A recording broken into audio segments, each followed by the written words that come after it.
boa tarde, meus irmãos. Eu tenho um sermão para pregar para os irmãos aqui. Tentar ser rápido, não tomar o tempo de vocês.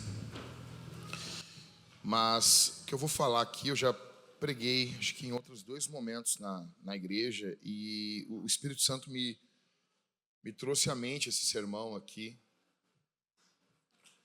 Eu estou muito preocupado, irmãos, muito preocupado com a nossa igreja, com alguns irmãos aqui em especial, muito preocupado com a espiritualidade. Falei com alguns pastores aqui, com os irmãos. Às vezes,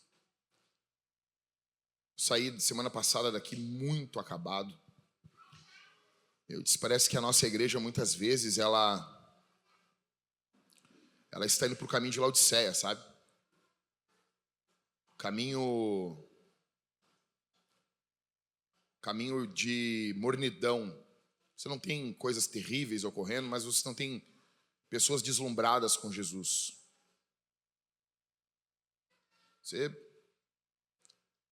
Evangelismo, você vê em um, outro. Eu sei que tem pessoas com dons aqui que enterraram seus dons. Enterraram.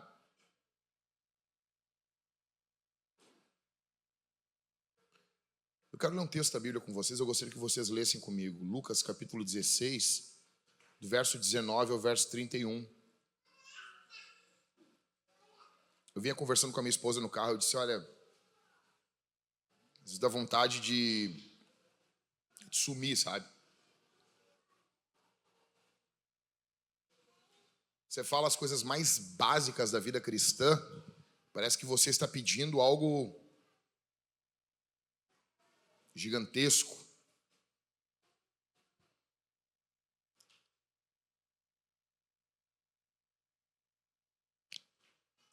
Estamos fazendo as reuniões da Homens Fortes. Eu falei para os homens, eu disse, se você só tiver como vir em uma reunião na semana, não vá no mês de missão, venha na Homens Fortes. Aí eu vejo pessoas vindo de longe, pessoas viajando, pessoas que pegaram um avião, pessoas para estar na reunião aqui. Irmãos,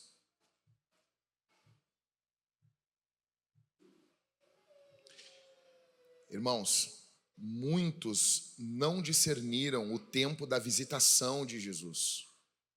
Nós precisamos discernir o tempo da visitação, o tempo da visitação do Espírito Santo no nosso meio.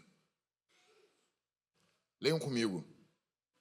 Ora, havia certo homem rico que se vestia de púrpura e de linho finíssimo e se alegrava todos os dias com grande ostentação.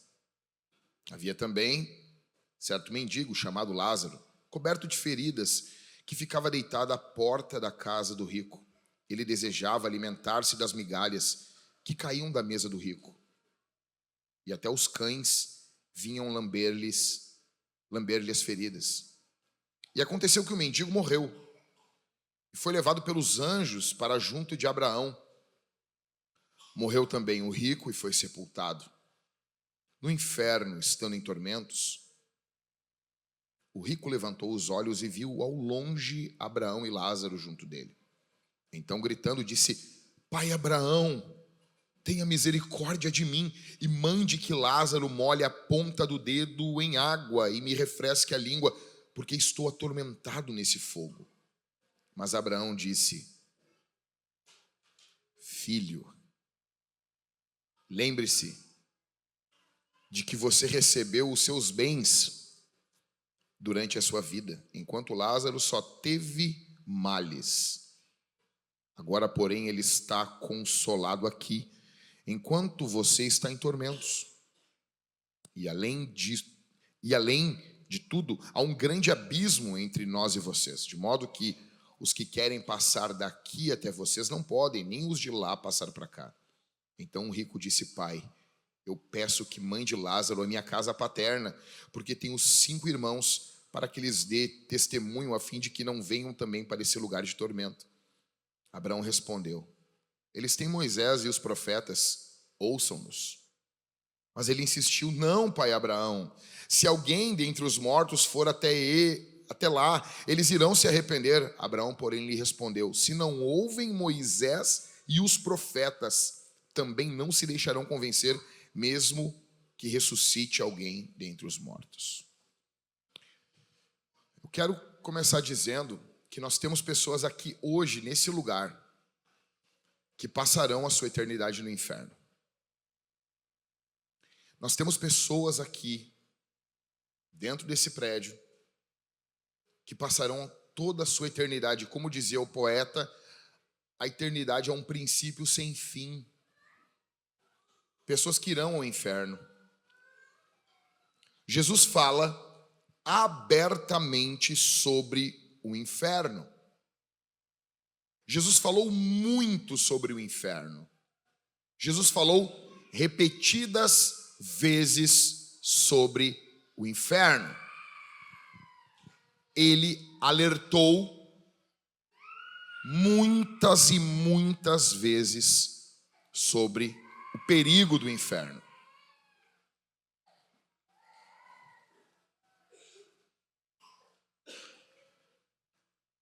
O inferno é um momento em que Deus diz chega.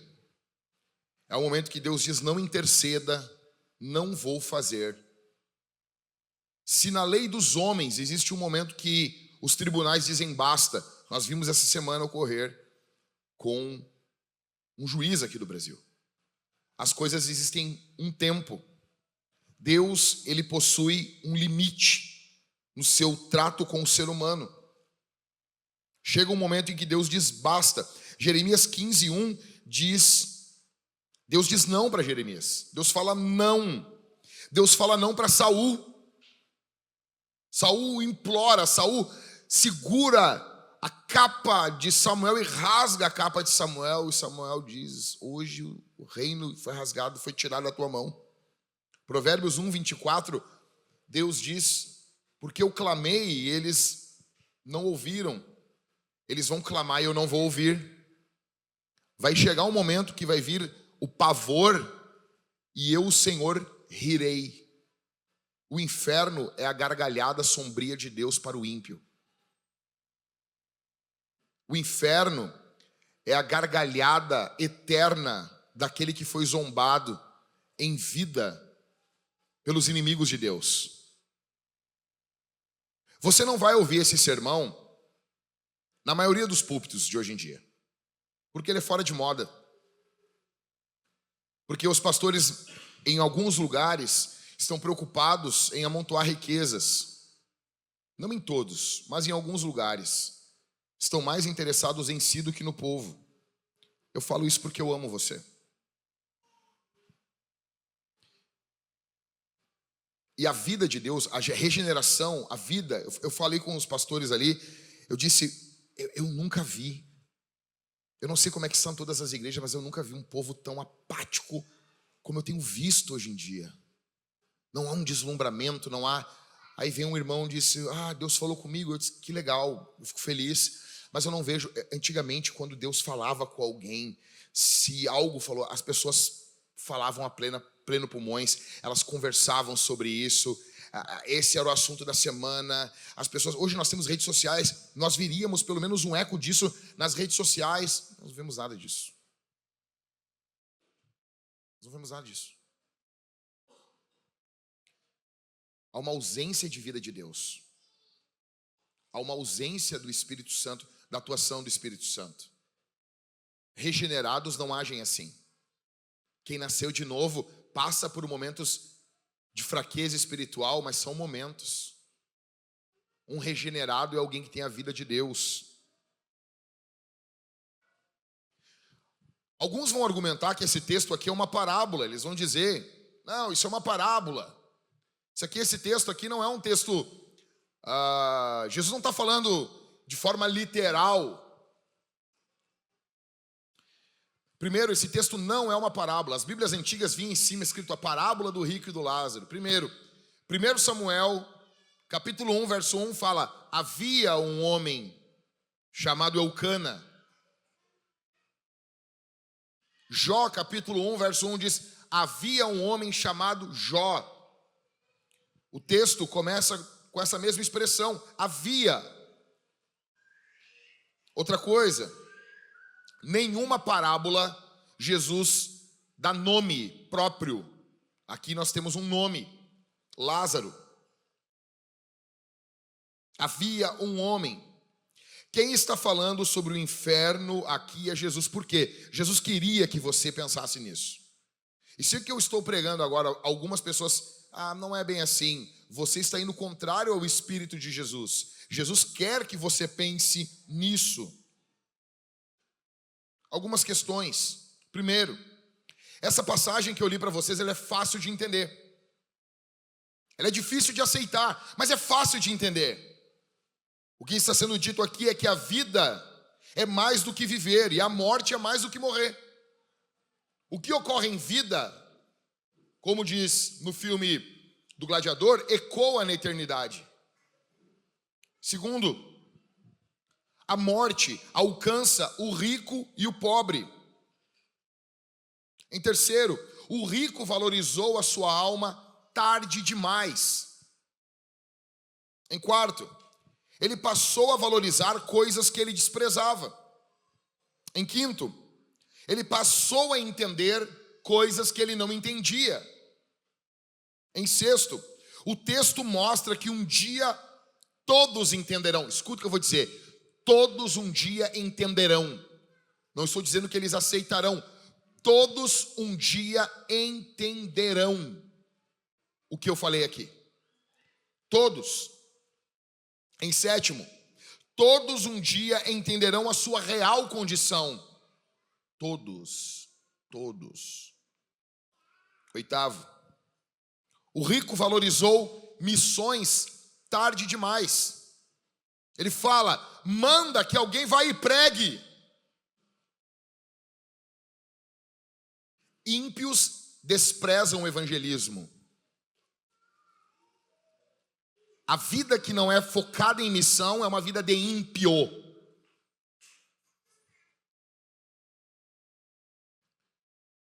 Nono, o inferno é a verdade conhecida tarde demais. Em décimo, não haverá incredulidade após a morte. 100% da humanidade deixará de ser ateia. O texto nos fala sobre alguns terrores do inferno, eu quero listar para vocês. Primeiro, nós temos um terror para os olhos. Lucas 16, 23. No inferno, estando em tormentos, o rico levantou os olhos e viu ao longe Abraão e Lázaro junto dele. Quais são as coisas mais terríveis que você já viu? Quais são as coisas mais horrendas que você já viu? Você já viu teu pai bater na tua mãe? Você já viu alguém ser morto? Alguém aqui já viu alguém sendo morto? Você já viu? Eu não estou falando que você viu alguém morrer. Eu estou falando que você já viu alguém sendo assassinado. Levanta a mão, deixa eu ver. Eu já vi também.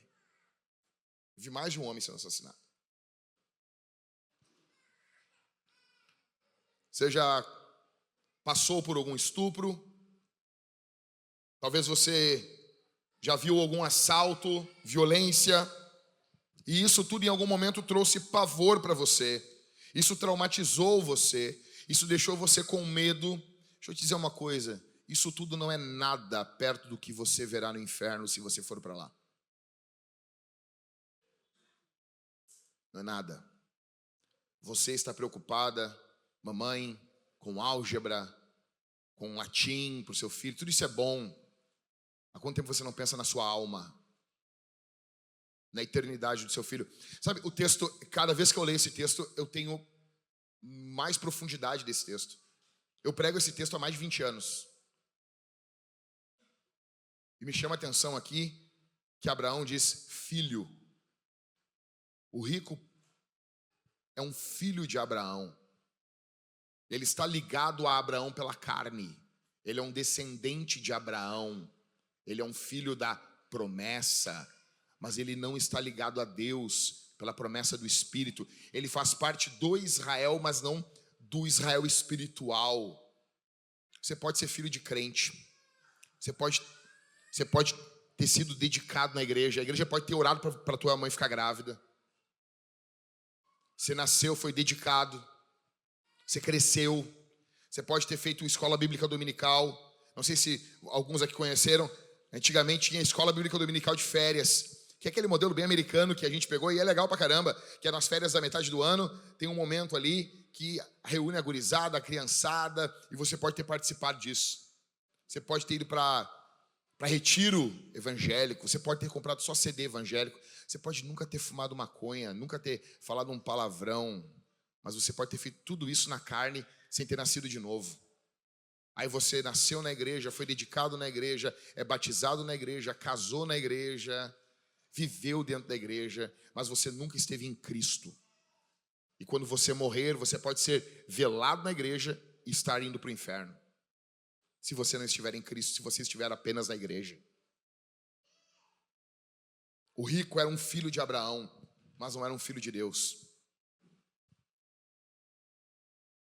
Nada do que você viu vai se comparar com os terrores do inferno. Os olhos que poderiam ter lido a Bíblia, mas que foram usados para o pecado, agora esses olhos contemplam um juízo. Escuta, o inferno é um juízo sem mediação. Jonathan Edwards dizia que o juízo do inferno é a ira do Todo-Poderoso sem que ninguém aplaque essa ira. O texto diz: no inferno, estando em tormentos, o rico levantou os olhos. Ele olhou de longe. Os olhos vão funcionar no inferno. O inferno vai ser um terror para os olhos. Para o que você usa os seus olhos? O que você está enxergando? O que você usa os seus olhos? O que você tem visto na internet? Quais as porcarias você tem visto no seu celular? O que você tem contemplado com esses olhos que Deus te deu? Em segundo, o texto nos fala de um terror para os olhos, e em segundo, um terror para o tato. Verso 24. Então, gritando, disse: Pai Abraão, tenha misericórdia de mim. Ou seja, ele tem a teologia certa, né? É Pai Abraão. Ele sabe que ele é filho de Abraão. Tem misericórdia de mim e mande que Lázaro molhe a ponta do dedo em água e me refresque a língua, porque eu estou atormentado nesse fogo. Aí, o que nós vamos ter nos dias de hoje? Os teólogos se debatem com esse texto, por quê? Porque isso aqui é algo indomável, cara. Quem aqui já se queimou alguma vez? O fogo é algo terrível. Nós tivemos um incêndio, eu não vou dizer em respeito, nós tivemos um incêndio em Porto Alegre, acho que na década de 70, no centro de Porto Alegre, de uma loja. Eu era vizinho, na minha infância, nos anos 80, eu era vizinho de um homem que trabalhava com segurança nesse prédio. Os irmãos de mais idade sabem de que prédio estou falando, que era uma loja muito famosa. Pessoas morreram nesse incêndio. Foi terrível. E esse meu vizinho era louco. Ele enlouqueceu. Porque o que ele viu naquele incêndio foi terrível. Então, o que os teólogos fazem? Muitas vezes, o teólogo ele não é o cara que dá voz ao texto, que pega o texto e explica o texto. Não, eles militam contra o texto. Assim, e deixa eu dizer uma coisa.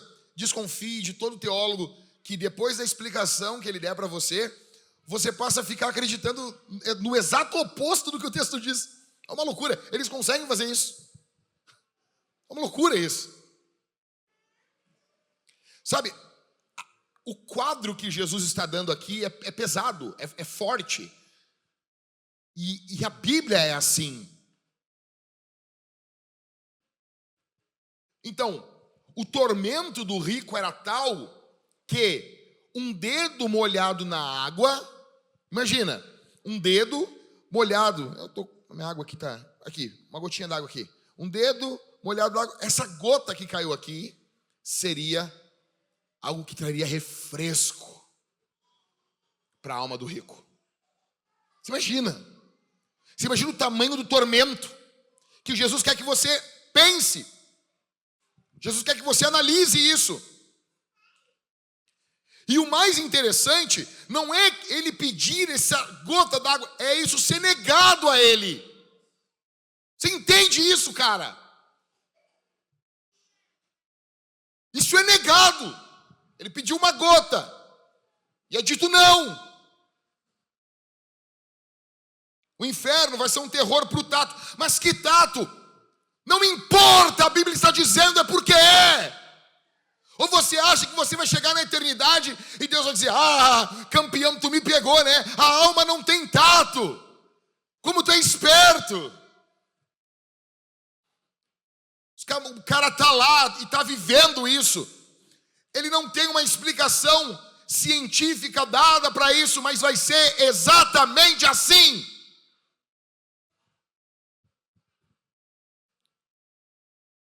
O inferno é tormento total, sem nenhum momento de paz, sem nenhuma fagulha de paz. Eu conversava com a Priscila do Halisson,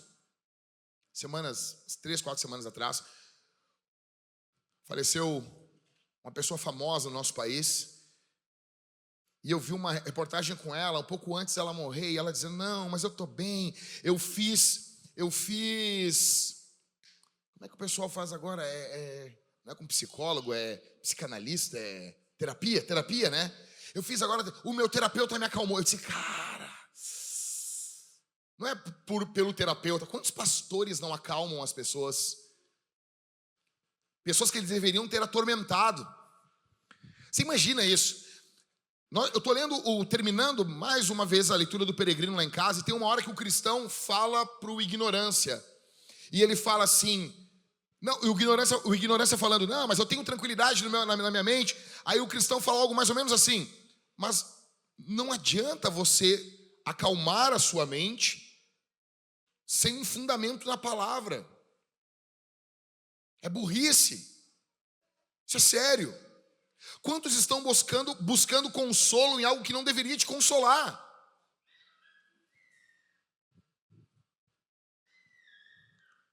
Se você viver em pecado, uma vida dupla, é para lá que você está indo. Não adianta negar o que eu estou dizendo. Não adianta negar. Tem pessoas que pensam, não, uma hora muda. Uma hora muda. Deixa eu dizer uma coisa para vocês. Um exemplo. Eu estou trabalhando com homens que estão lutando contra a pornografia. O Michael e eu temos um trabalho, um ministério chamado Clube da Luta. E nós abrimos agora para ajudar caras durante uma semana. E eu fiz uma chamada com eles junto com o Michael ontem, às 11 horas da noite. E nós tínhamos quantos inscritos que se inscreveram, que pagaram para estar lá? 80 caras pagaram para estar com a gente. Quantos estavam? No grupo 61. E quantos estavam na chamada? Máximo de 19. Você tem noção de que é isso aqui, gente? E é gente afundada no pecado. É gente, não, eu não estou falando assim, o cara que viu a pornografia, até porque não existe isso, né? Mas se existisse, não. São pessoas que estão há 15, 20, 30, 40 anos. Aí você fala assim, cara, nós vamos fazer a chamada às 11 da noite. Amanhã eu levanto cedo no trabalho, não vai dar. Eu comecei a rir. Eu comecei a rir, cara. Você tem noção disso, gente? Eu tô falando, eu não tô... Gente, que loucura isso. As pessoas não têm senso de proporção. Eu estou falando de algo gravíssimo. E se você lidar com isso de forma grave no momento de hoje, você vai estar em paz na eternidade. Mas as pessoas preferem aliviar sua consciência nos dias de hoje e viver uma eternidade de tormento.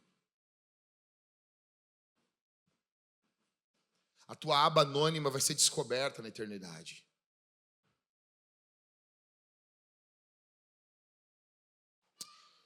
Um terror para os olhos, um terror para o tato. Em terceiro, um terror para a audição. Lucas 16, 25. Mas Abraão disse: o inferno vai ser um pavor para os ouvidos. Por quê? Jesus fala que lá vai ter choro e ranger de dentes. Gritos de pavor, gritos de medo, ranger de dentes. Imagine uma pessoa orando, gritando, e ela vai passar por diversas fases na eternidade. Em algum momento vai ter uma fase como do luto, vai ter uma negação. Ela vai tentar negar, não, isso não está acontecendo. Eu tenho certeza que as pessoas, quando entram no inferno, a primeira coisa que elas pensam é uma forma de resolver, principalmente pessoas que viveram do bom e do melhor. pessoas que dormiram em camas confortáveis, pessoas que comeram boas comidas, pessoas que provaram bons prazeres dados por Deus nesse mundo, pessoas que tiveram um casamento honrado, respeitado, pessoas que tiveram bons momentos com os filhos. Essas pessoas, ao entrarem no inferno, pessoas de posses, pessoas que têm condições, pessoas que experimentaram boas coisas, quando elas entram no inferno, a primeira coisa é pensar: como eu resolvo isso? Porque toda a sua vida foi pautada em coisas que elas conseguiam resolver, que elas conseguiam controlar, que elas conseguiam ali manipular. Rapaz, um homem disse para mim, ele chegou, um conhecido meu, foi morto com uma facada no peito. E o rapaz disse para mim, eu peguei ele nos braços, quando ele estava agonizando, e ele tentava se agarrar, os olhos de pavor. Um homem de 50 anos, foi morto pelo seu amigo, o olhar de pavor, ele me contando, e ele tentava se agarrar, e ele notava que a vida estava escorrendo pelos seus dedos, e não havia nada que ele conseguisse fazer. Você tem noção do que é isso? Você tem uma dor de dente, você toma um remédio, você vai num lugar, você está com um problema, você resolve, você sempre deu um jeito. Então você passa 10, 20, 30, 40, 50, 60, 70 anos dando jeito. Você resolve. Você teve problemas e resolveu, mas chega naquele momento que não tem como resolver. Faz o quê?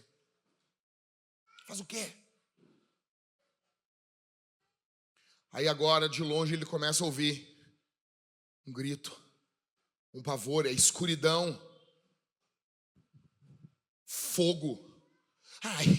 Ai, fogo, pregador. Sim, para o teu desespero é exatamente o que a Bíblia está dizendo. Ai, pregador, mas assim tu é fundamentalista. Sim, sou. E por isso estou certo. E por isso eu temo e tremo diante desse texto aqui.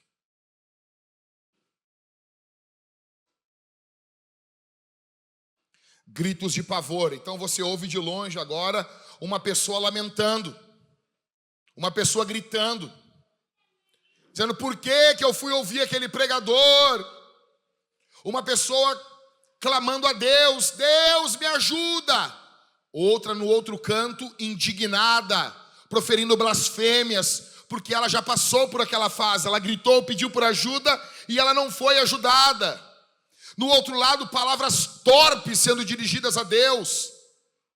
E do outro lado, um mandando o outro calar a boca. Ah, pregador, está muito cinematográfico esse teu inferno. Eu não tenho como pintar ele de tão terrível que ele é para você.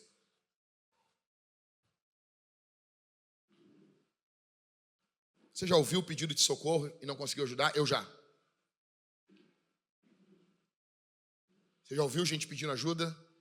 Você já ouviu uma criança chorando, desesperada, e quando você chega e consegue ajudar a criança, aquele momento de pavor até você chegar e resolver a situação?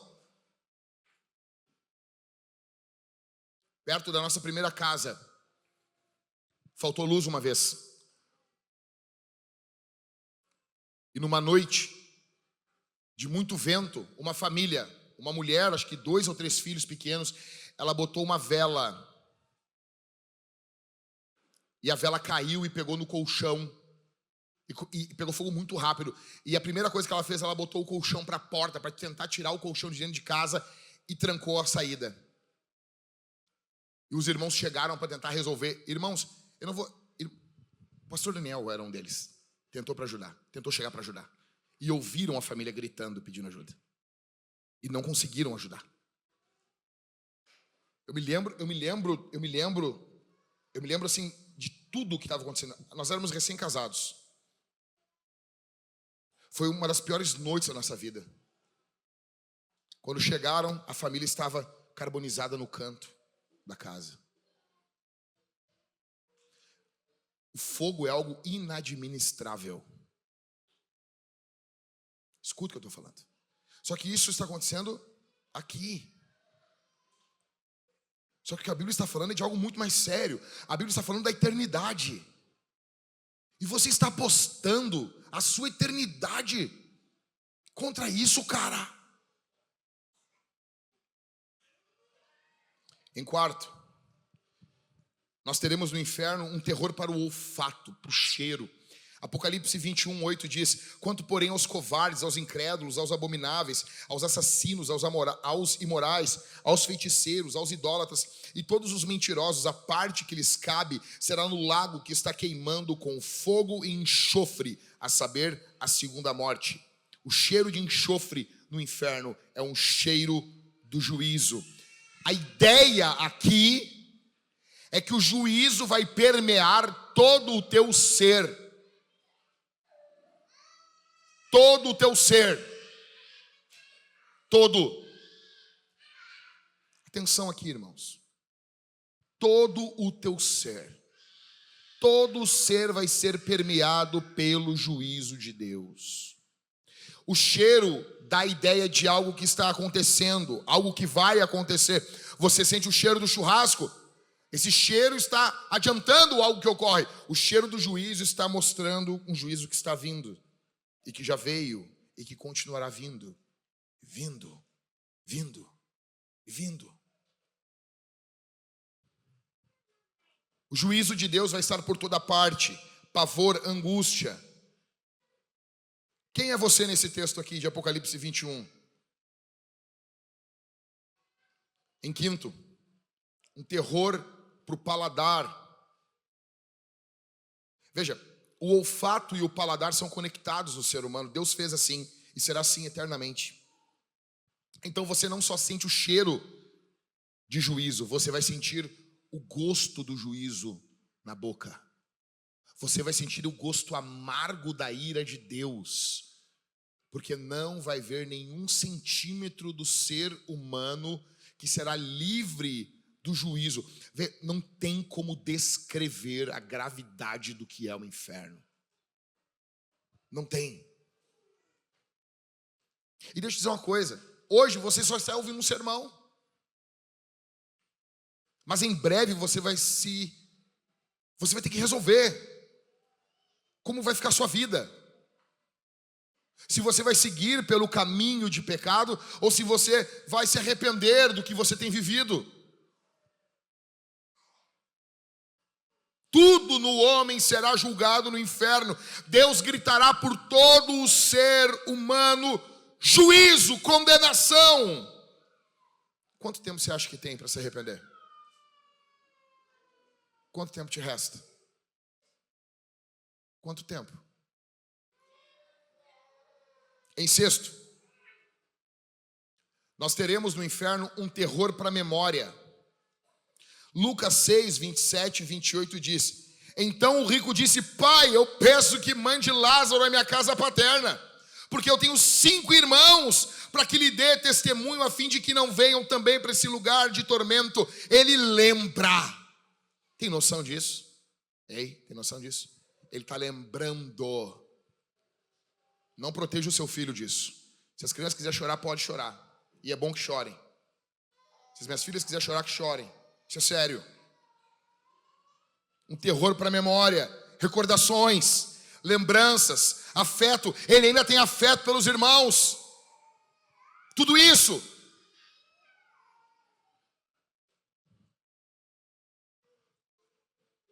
Escuta, aqueles que estão aqui hoje e que irão ao inferno se lembrarão do dia de hoje.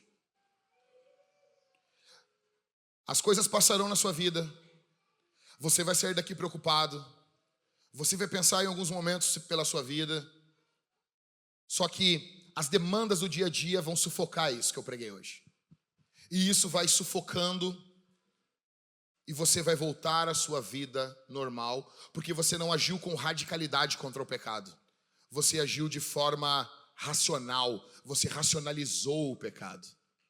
Você temeu o julgamento dos homens. Você não amou a glória de Deus, você amou a glória dos homens. Você tem muito a perder confessando pecados. Então você troca a sua salvação eterna pela sua glória momentânea. E o que eu estou pregando vai acontecer, porque isso está vindo em sua direção. Não é você que caminha para esse dia está vindo em sua direção. E quando esse dia te alcançar, você vai se lembrar. E você daria tudo para voltar no exato momento do agora, para tomar uma postura diferente que você está tomando mentalmente aqui. Não importa o quanto você nega, sem Jesus você vai ao inferno. Se você pode enganar sua esposa, você pode enganar a igreja, você pode enganar os amigos. E uma coisa, ele está tentando, pastor Gabriel, mandar pessoas para pregar para os seus irmãos. Por quê? Porque ele pensa que o inferno é lugar de fazer missão. Escuta. Uma marca de alguém que vai para o inferno é alguém que nunca se preocupa em pregar o evangelho para o outro. Você tem pregado? Se você não tem pregado, é uma marca. Não estou dizendo que isso define tudo, mas é uma luz amarela que acende. Porque veja, os puritanos, eles lidavam com isso. Cara, eu não consigo entender. Isso é uma coisa que eu olho para o cristianismo há 27 anos, desde que eu sou na igreja, eu não consigo entender por que os crentes lidam dessa forma. Os puritanos, eles tremiam ao falar sobre o inferno. Eles tremiam quando envolvia a eternidade de alguém, eles ficavam pasmos. Eles falavam, você vê isso nos dias de hoje nos meios mais pentecostais. E nem sei se vemos tanto isso, mas quando eu aceitei Jesus, se falava muito sobre a salvação da alma, sobre a eternidade, sobre céu, sobre inferno. E havia um pensamento em nós, havia algo que gritava, eu quero ir para o céu. Eu quero ir para o céu. Só que hoje, as pessoas falam de diversos temas que são importantes, mas que não são tão centrais como esse. Cara, eu estou falando de algo, a coisa mais importante. Se você tivesse noção disso, você iria para casa ouvindo de novo esse sermão, e ouviria de novo, e meditaria, e você não perderia nada ao fazer isso. Não exorcize da sua mente essa mensagem, não expurgue, não expulse isso, abrace isso.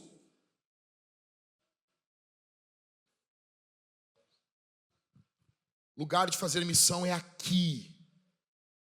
E eu digo aqui, sabe por quê? Porque nós temos uma das igrejas mais medíocres na questão de missão aqui, é a nossa. Nós conversamos com pessoas que chegam, que querem Jesus, raríssimas. Pessoas que são convidadas para ir no culto. Nós temos talvez um casal que outro que convidam pessoas. Nós temos Bárbara e a Priscila. Ele teve encontrou com quantos? 6 não cristãos essa semana.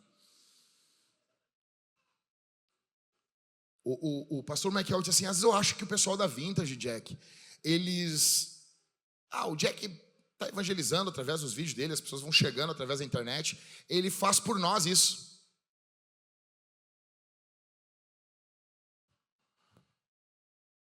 Eu não consigo entender. Sério, eu não consigo entender. Estava com o Michael, paramos numa borracharia, pregando.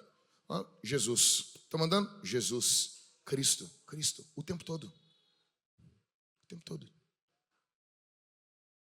Lidando com pessoas na internet, os caras, e aí Jack, como é que tá? Cara, vai lá na igreja, eu vou estar. Aí os caras chegam, a gente conversa, ora. Muitos chegaram aqui desse jeito. Você não usa suas redes sociais, você tem a mesma rede social que eu tenho. Você tem um WhatsApp que nem eu tenho. Não, mas é diferente. Não, ninguém me mandou fazer isso. Eu comecei a fazer. Porque eu olhei para isso aqui e eu acreditei nisso aqui. Eu não sou filho de crente. Eu não vi o papai pregando. Eu não vi o vovô pregando.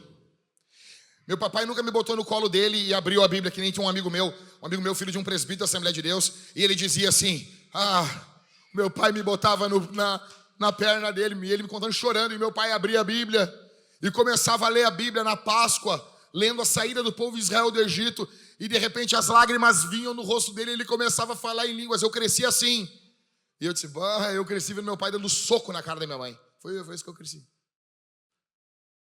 Só que quando eu conheci Jesus, tudo mudou, cara. Porque eu conheci um Deus que veio ao mundo, se fez homem e ressuscitou o terceiro dia. Se isso não impactar a tua vida, nada mais impacta você. Se isso não levar você a pregar o evangelho, nada mais vai levar. E depois na eternidade não vai adiantar.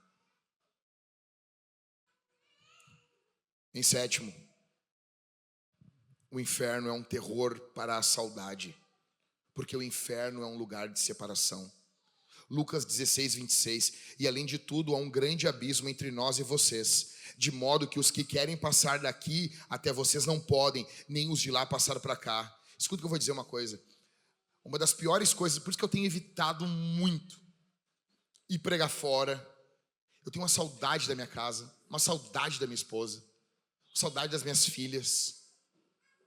Só que às vezes eu estou viajando e eu sei que vai acabar. Eu sei que eu vou ver elas. Eu sei que eu vou voltar para casa. Eu sei que eu vou encontrar a minha esposa. Eu sei que eu vou encontrar as minhas filhas. Agora imagina, uma eternidade toda você perdido no inferno e sabendo que o seu filho está no céu. Você imagina isso? Você imagina isso, meu irmão, minha irmã? Você eternamente longe do seu caçula, da sua caçula, porque o seu filho temeu a Deus e você não.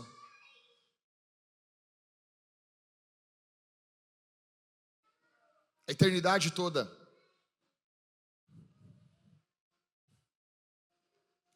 Olha o que Jonathan Edwards, pregando o sermão Pecadores nas mãos de um Deus irado, como nós mudamos. Jonathan Edwards, olha esse trecho do sermão. Pecadores nas mãos de um Deus irado. E vocês, crianças, que não se converteram, não sabem que estão descendo para o inferno a fim de suportar a ira terrível daquele Deus que hoje está irado com vocês de noite.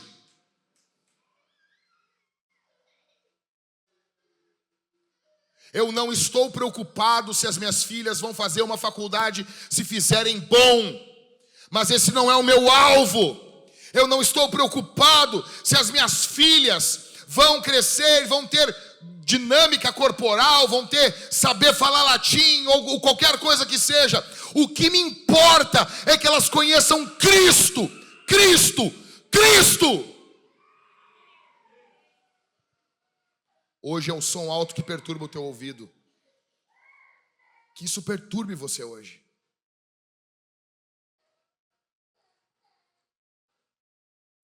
Onde foi que a igreja mudou, velho? Onde que foi que a igreja muda? Que a gente alivia as coisas? O ímpio lembrará da igreja que ele tanto desprezava. Mas ele não vai estar com esses amados irmãos.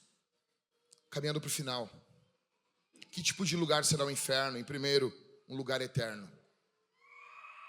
Eterno. Eterno. Em segundo, o inferno será um lugar de péssimas companhias. Você vai estar no inferno e vai olhar para o lado, tem um adúltero. Você vai olhar para o outro lado, tem um ébrio. Você vai olhar para o outro lado, vai ter um falso pregador do evangelho. Você vai olhar para o outro lado, tem um pedófilo. Você vai olhar para o outro lado, tem um político corrupto. Você vai olhar para frente, vai ter um juiz corrupto. Você vai olhar todo ao seu redor, você vai ver só grito, pavor, desgraça e pecados ocorrendo eternamente. Eternamente. Em terceiro, o inferno será o lugar da colheita. Gálatas 6:7. Não vos enganeis, de Deus não se zomba, tudo que o homem plantar, o homem colherá. Eu vou repetir esse texto. Não se enganem, de Deus não se zomba, tudo que o homem plantar, ele colherá. Que tipo de lugar será o inferno? Em quarto, será um lugar sem a porta de saída. Você sabe onde você tem para sair aqui. Nós temos as duas portas aqui da igreja de saída. A minha esposa, sempre quando ela entra em algum local novo, ela sempre olha e mapeia. Se ela tiver que sair rápido num incêndio, num assalto, qualquer coisa, ela tem um lugar para sair. Nós sempre procuramos, vamos num restaurante, nós procuramos sempre ficar num local. Eu sento com ela virada de costas para a porta e eu olhando a porta, e algo que eu possa olhar, que eu possa pensar, planejar, sair, resolver no meio de um tiroteio, de alguma coisa, eu tenho alguma vantagem para cuidar da minha casa. Só que no inferno não tem essa leitura, esse mapa, não há porta de saída. O inferno é um lugar que não tem esperança. Você passa por momentos tristes na vida, mas você tem esperança. A esperança é algo que move você. Você sabe, você já passou por momentos terríveis, então agora você tem esperança e daqui a pouco isso muda. E é bom ter esperança, é bom olhar para o futuro. Ainda que você está num momento terrível, você olha para o futuro e você pensa, não, mas tem saída. E às vezes tem, e na maioria das vezes tem. Só que no inferno não há esperança.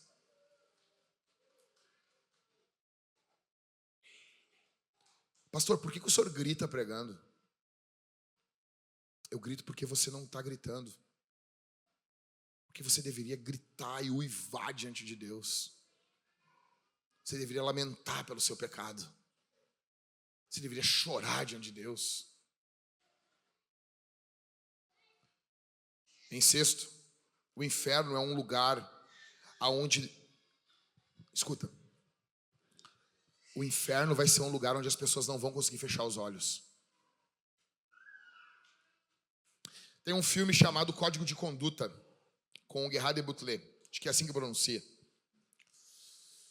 Ele é o Clyde, e ele prende um criminoso, e ele vai torturar esse criminoso, e a primeira coisa que ele vai fazer contra esse criminoso, ele arranca a pálpebra do criminoso para o criminoso não fechar os olhos. E tem um espelho na frente do criminoso, para que o criminoso possa ver tudo o que ele vai fazer com ele. Ele dá uma injeção de adrenalina para o criminoso não desmaiar no meio da tortura. Esse criminoso foi um cara que assassinou, estuprou a família dele, terrível. Então ele arranca a pálpebra e dá uma injeção de adrenalina. Ele diz assim, ó, é para tu ficar acordado, para tu não desmaiar e para tu não fechar os olhos. Fechar os olhos é um momento que você consegue, é um momento de alívio no meio da dor. Primeira coisa que a gente aprende no boxe, né, Gabriel, é não fechar os olhos no meio da pancada, porque o ser humano tem a tendência natural. Vai tomar um soco, a gente fecha os olhos. Você meio que se esconde. Você tem um pequeno alívio. Só que veja, eu falei para vocês que no inferno não vai ter alívio. Não haverá pálpebras no inferno.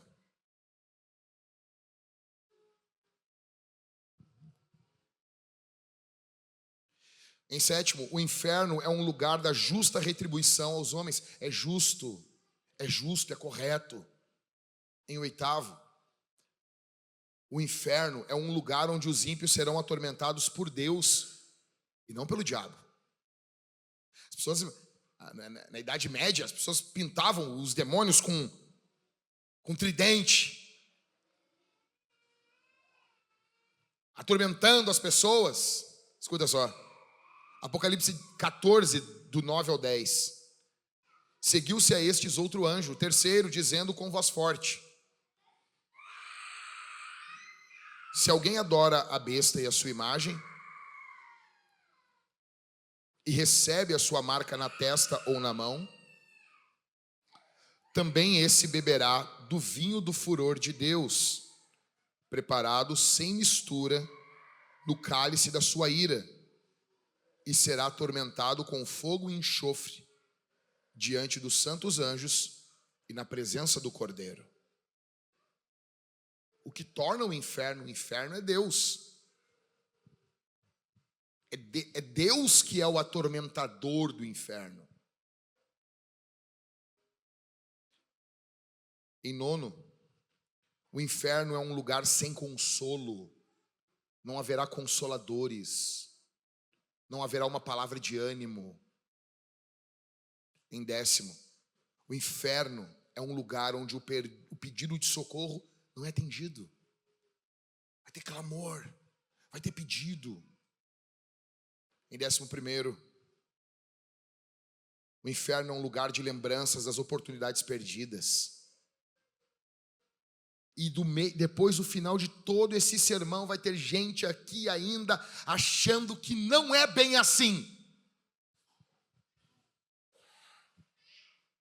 Que no final, pastor, mas eu li o livro do Rob Bell, O Amor Vence. Pastor, mas eu ouvi o pregador Ed Renekiewicz.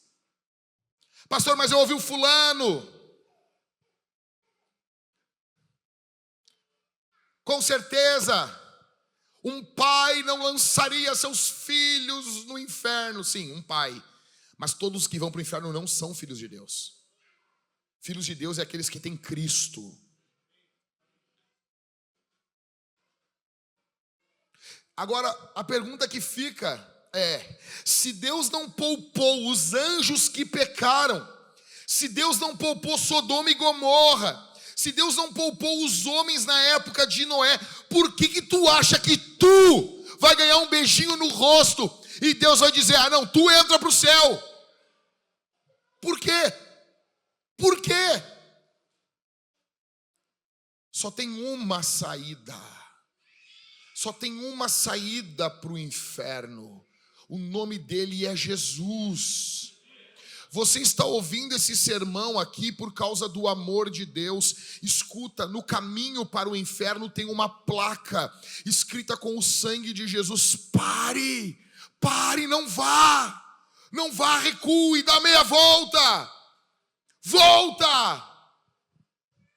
Jesus é aquele que pode livrar você do inferno. Jesus é aquele que pode fazer com que você se arrependa e abandone o seu pecado. O nome dele é Jesus, não tem outra saída. O que você precisa é do Cristo crucificado, ressuscitado, o mesmo Jesus que foi pregado em todo o Novo Testamento e é pregado há 2000 anos. Ele é o único que pode tirar você do inferno. O único. O único. Por quê? Porque toda a justa ira de Deus estava sobre o Cristo naquela cruz. Todo o pecado do seu povo estava sobre os ombros do Cordeiro de Deus. Estava tudo sobre ele. Estava tudo. Tudo. Pergunto. Gente, falei com a minha esposa esses dias, eu disse: tu já parou para pensar que se nossas filhas viverem muito, provavelmente elas viverão até o século que vem? Ela parou e pensou. É forte isso. Se a Isabel fizer 81 anos, e como que está as coisas indo, né? Ela vai viver até o ano 2100. Isso é muito louco isso. Gente, 2100... mais 25 anos, 2125. Irmãos, mas isso aí, até pouco tempo atrás, era 1925. E passou 100 anos. A pergunta que eu faço é: que diferença vai fazer daqui a 100 anos?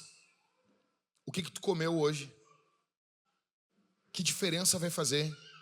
Se você comeu guisado de segunda, ou se você comeu bife ancho. Que diferença fará daqui a 100 anos? Se você tinha roupa de grife ou se você tinha apenas uns trapos para usar, que diferença vai fazer daqui a 100 anos? Se você não tinha nada para colocar nos pés ou se você tinha um calçado bom para colocar, a maioria das coisas que nós corremos atrás, que são boas, elas são interessantes, elas não têm um peso eterno.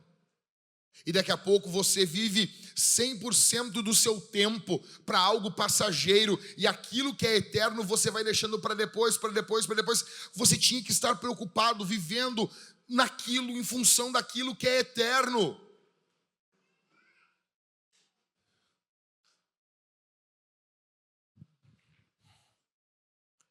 Quanto tempo falta para a sua vida? Quanto tempo você tem de vida? No que você tem colocado a sua confiança hoje aqui? Seguro de vida? Dane-se o teu seguro de vida.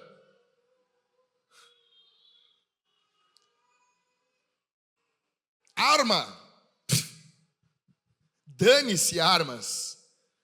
O que você precisa é de uma regeneração, é do novo nascimento, é de uma obra de Deus. O que você precisa é ser livre da condenação que está vindo sobre você. E o que eu estou falando aqui, eu não estou pregando para uma plateia totalmente 100% convertida. Eu estou pregando, existem pecados escondidos aqui, existem vidas duplas aqui agora. Não estou falando de transmissão depois, eu estou falando aqui agora. Tem pessoas que têm vida dupla, vivem de um jeito, aparentam uma coisa, sabe maquiar o rosto de Deus, sabe maquiar a cara de Deus, sabe apresentar, sabe falar, sabe se colocar, sabe argumentar, sabe questionar, mas eu tenho uma vida dupla, vive uma outra coisa. Escuta! No que você está colocando sua confiança?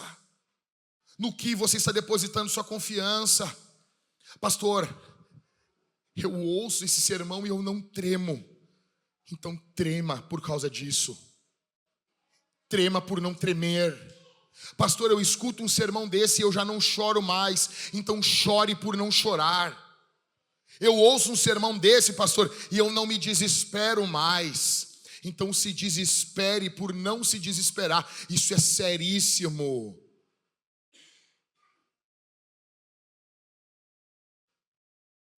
Só Jesus. Só Jesus. Se você... Escuta o que eu vou dizer aqui. Hoje é momento de arrependimento. Hoje é momento de voltar para casa conversando. Hoje é momento de falar de você, do que se queixa o homem, dos seus próprios pecados. Não quero saber se o som está alto. Eu não quero saber, isso a gente resolve num outro culto.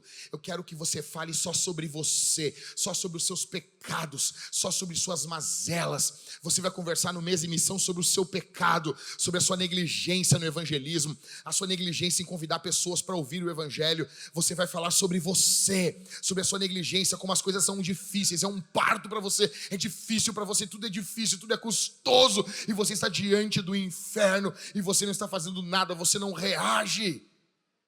Quero que você fale de você. Só há uma saída aqui, e é Cristo. É Cristo. Esse Jesus, Ele está olhando para você com um olhar de amor.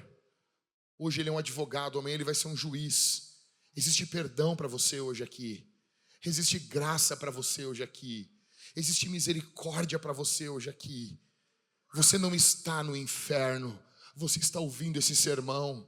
E se hoje você se arrepender dos seus pecados e crer em Jesus, você é livre da condenação. Existe graça para você.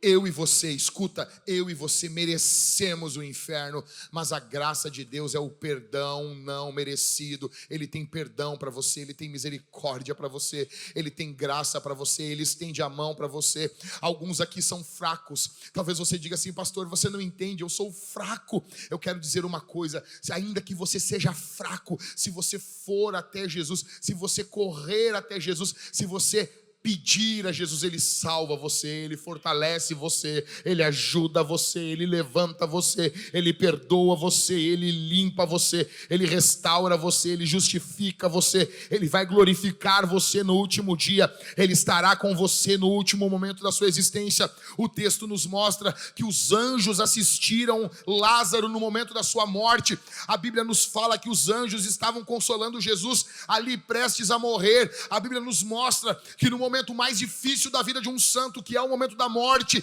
o céu todo está conspirando ao seu favor, mas o ímpio não é assim. O ímpio está descendo para o tormento eterno, enquanto os justos estão indo para a alegria eterna. Onde você vai estar? A decisão é sua.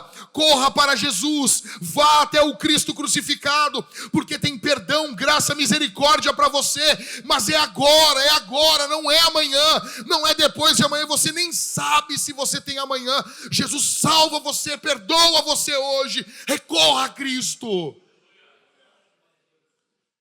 Quero que você feche seus olhos, sentado mesmo onde você está. Sentado mesmo. Feche os olhos. Comece a orar. Comece a orar pela tua alma. Comece a orar. Comece a pedir ao Senhor nesse momento. Levanta a tua voz. Comece a orar. Começa, Senhor, tem misericórdia de mim. Me ajuda, Senhor. Me ajuda, Senhor. Aleluia.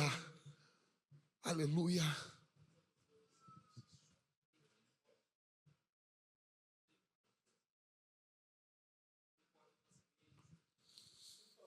Ó Deus, ó Deus, ó Deus, eu oro nesse momento pelos teus filhos.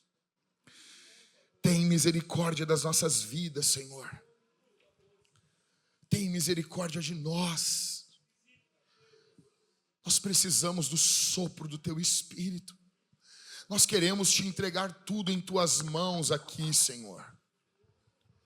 Ó Deus, tenha misericórdia de nós aqui. Que haja perdão, que haja reconciliação, que haja graça, que haja misericórdia aqui, Senhor. Que haja um banho do sangue de Jesus. Aleluia, aleluia, aleluia, aleluia. Ore pelos seus filhos. Ore pelos seus filhos. Ore pela sua casa. Ore pelo seu esposo. Ore pela sua esposa. Interceda pelo seu lar, pela sua família. Ó Deus, tem misericórdia de nós. Tua graça esteja sobre nós, nos dando perdão, nos dando a real noção do nosso estado, Senhor. No nome de Jesus.